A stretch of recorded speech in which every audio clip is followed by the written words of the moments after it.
یہ کتاب جو ہے میرے ہاتھ میں، یہ میں مطالعہ کر رہا تھا، ساتھ لے آیا ہوں تاکہ یہ ریکارڈنگ کے اندر بھی آ جائے. یہ کتاب دیکھیں، یہ ذرا لیں اس میں. اس کتاب کا نام ہے تمام صحابہ قطعی جنتی ہیں. تمام صحابہ قطعی جنتی ہیں. تمام صحابہ قطعی، یہ لکھنے والے ہیں مفتی سجاد علی فیضی صاحب فیصل آبادی، یہ انہوں نے لکھی ہے. اور کس کے رد میں؟ ایک لاہور کا فیضی ہے بدبخت، ظہور احمد فیضی.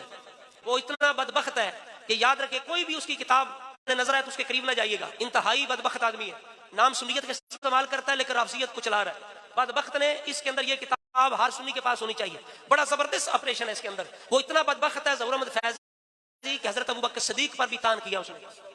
اور کہتا ہے کہ سارے مہاجرین جو اولین ہے نا، سارے ان کا بھی جنتی ہونا کوئی ضروری نہیں ہے.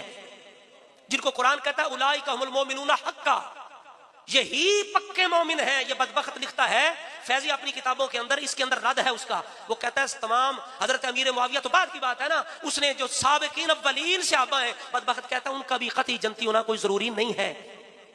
اور کہتا ہے یہ جو کلم وعد الحسنى والی آیت ہے نا کہ اللہ نے فرمایا سارے جنتی ہیں، کہتا ہے یہ فتح مکہ یا اس کے بعد والوں کے لیے نہیں ہے، معاذ اللہ، وہ اس کے اندر داخل نہیں ہے. تو یعنی اس نے قرآن کو بھی معاف نہیں کیا، احادیث کو بھی نہیں.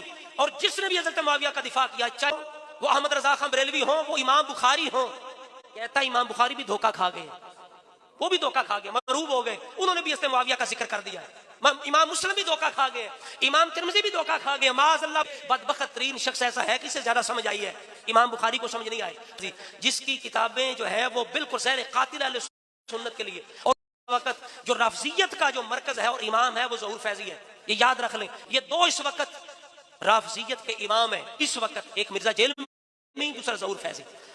اب یہ کتاب انتہائی زبردست ہے. پہلے بھی کتابیں لکھی گئی ہیں، علماء نے بڑا کام کیا اس کے رد میں، لیکن یہ کتاب بڑی زبردست ہے. اس کے اندر پوری تفصیل ہے کہ اس نے کس کس صحابی کی جو ہے وہ گستاخی بھی کی ہے، کس کس امام کے بارے میں کیا کچھ لکھا ہے. اعلیٰ حضرت نے جب حضرت معاویہ کا دفاع کیا تو بدبخت لکھتا ہے کہ احمد رضا صاحب کی یہ بات قرآن و سنت کے خلاف ہے. نعوذ باللہ، اس طرح کا معلوم یہ شخص ہے. تو لہذا حضرات گرامی، اس بات کا خیال رکھا جائے کہ ہم اہل سنت ہیں، ہم سب کا